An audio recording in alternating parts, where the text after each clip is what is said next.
Halo Sport Lovers, berita kali ini datangnya dari Timnas Indonesia U23. Timnas U23 Indonesia dipastikan tidak akan mengikuti Piala AFF U23 di Kamboja pada 1426 Februari 2022. Ada dua alasan mengapa tim Garuda tidak dapat mengikuti turnamen tersebut. Faktor pertama, ada 7 pemain yang terkonfirmasi positif COVID-19. Ketujuh pemain tersebut adalah Ronald Kuatem, Muhammad Ferrari, Raif Fatari, Taufik Hidayat, Irfan Jauhari, Ahmad Vigo Ramadhani, dan Kayas Kuriyadi.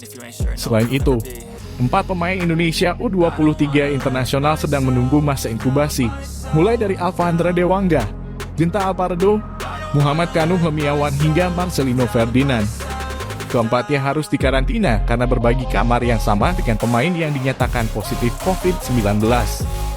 Adapun faktor lain yang melandasi keputusan Timnas Indonesia U23 mundur dari Piala AFF adalah badai cedera. Terdapat 3 pemain yang dibekap cedera, yakni Gunan Sarmandowen, Rameru Makik, dan Muhammad Iqbal. 3 pemain tersebut mendapatkan cedera ketika memperkuat klubnya masing-masing di BRI Liga 1. Beberapa pemain itu saat ini sedang dalam masa pemulihan. Kondisi tersebut membuat pelatih Sintayong mengirim surat resmi ke PSSI dan mengusulkan untuk membatalkan keikutsertaan Timnas Indonesia U23 di Piala AFF U23. Permintaan Sintayong itu kemudian direspons PSSI. Sekjen PSSI yaitu Yunus Nusi juga meminta maaf kepada pemerintah, dalam hal ini Kementerian Pemuda dan Olahraga. Pemerintah telah memberikan kontribusi yang signifikan kepada PSSI terkait pemusatan latihan atlet. PSSI juga meminta maaf kepada pemilik turnamen AFF dan Garuda Indonesia. Mereka ingin membantu pemain bertarung dengan menawarkan pesawat ke penonton Kamboja. Setelah melalui diskusi antara Ketua PSSI Mochamat Iriawan, Waketum Iwan Budianto, Sekjen Yunus Nusi, Direktur Teknik Indra Syafri, dan pelatih Sintayong, akhirnya diputuskan untuk membatalkan keikutsertaan Timnas Indonesia U23 di Piala AFF U23.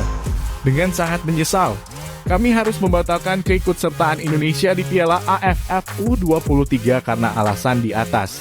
Jelas Sekjen PSSI, Yunus Nusi. Kami meminta maaf kepada semua pihak karena situasi ini di luar kendali kami.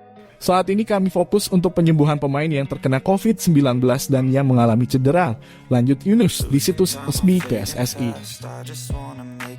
Nantikan berita-berita sepak bola terupdate selanjutnya dengan mensubscribe, like, share, dan aktifkan tombol loncengnya untuk mengetahui berita-berita terbaru. Terima kasih, salam Sport Lovers.